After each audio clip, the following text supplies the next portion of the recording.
All And right, so tell everyone about the bet. we discussed a little bit the last show, and we didn't have a strong feeling about who to place our Stanley Cup futures bet on.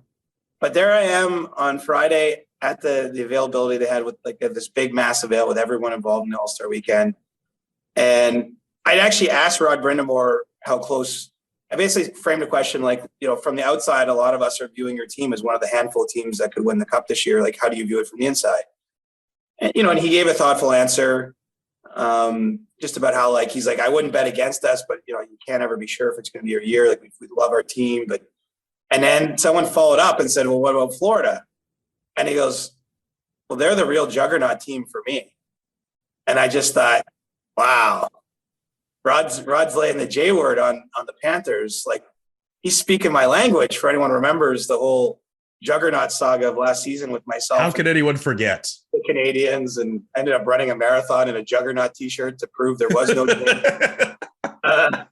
And so the minute Rod said that, I was like, I got to bet on the Panthers.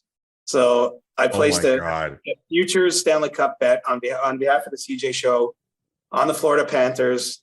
$100 pays $800, and if the Panthers go on and win the cup, we're gonna have a nice dinner out, boys. On basically because Rod Brindamore spoke to me with that juggernaut quote. I hope you know that if the Florida Panthers beat the Toronto Maple Leafs in the first round of the playoffs, you're going to confuse a lot of fans. They're either going to be like really like excited because you cursed them, or really scared because what if you're right? And you're normally right. Well, look at betting, even when you do this for a living, like if I was like making a real bet with it is my money, but like if I was like trying to win a lot of money, I wouldn't know who to bet on to win the cup right now. Like I could give you one of 5 teams I think will win the cup with some degree of, certainty isn't the right word, but like with high degree of probability. But like picking which one of those, like, I guess if you were just going for a favorite, you're probably going Colorado right now. I think that's what you suggested. But Colorado, like, I know they want to add players at the trade deadline. Like, they don't feel like they're a complete perfect team yet. And then you have factor in injuries and matchups. I just feel like the juggernaut thing was, who knows, maybe that's the universe telling us something. It'd be hilarious if we won this bet. I think I have to go back to the Cosmo in Las Vegas to cash it. So might be a little while before we get paid. Maybe you could mail it in. I don't know. I've never had this problem. I've never really placed a futures bet in a casino where you like literally have a ticket. I got a receipt. I got to like not lose that receipt. And then I got to get back there if we're lucky enough to win it. Okay. So you heard it here first on the Chris Johnston Show.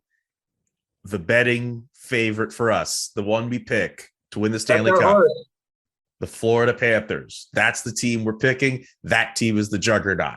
I'm excited. I'm all for it. I don't think they've won a playoff series since '96. Obviously they're having a great year. They've not won. But they haven't even won a playoff series in a long time. In that way, they're much like the Leafs. 2004 is the last Leafs playoff series win. But, you got to break through eventually. Chicago was putrid for a lot of years, and then they had 3 cups in 5 years. And the first year they made the playoffs, they got to the Western Conference Final with Kane and Taves. So, like, it does happen. And the Panthers, I think we talked, like, they're like one of my favorite teams to watch in the league. So I was also thinking that isn't the worst outcome if that ends up being what happens. Well, this next weekend, we're going to watch the Cincinnati Bengals in the Super Bowl. At the beginning of the playoffs, they hadn't won a playoff game in like 31 years. And Joe Burrow is on the verge of winning a national championship and a Super Bowl within like 2-3 years. You just triggered my mind. So the media day thing on Friday, like there's a few oddball questions. This is an oddball, but a lot of players are asked about the Super Bowl. I didn't hear one player give a prediction that anyone but Cincinnati would win. Like Cincinnati has they got a lot of love from NHL players there, Joe Burrow in particular. And there was actually some dude asking really weird questions. Like he was having fun with it and some of the guys liked it, but he was asking questions like, which one of your teammates would you not let date your sister? And I saw that. He asked Austin Matthews in light of the Super Bowl, he said, who would win in a fight? 10 Tigers or 100 Rams or something. Anyway, it was funny. It was funny. I think the NFL, I've never been to a Super Bowl, but like their media day is full of that. Like people wear ridiculous costumes and ask like insane questions just to try to get at. Like we didn't have full that, but it was actually, it added like something funny in addition to like, what do you think of the first half of your season, to have someone asking all this oddball stuff.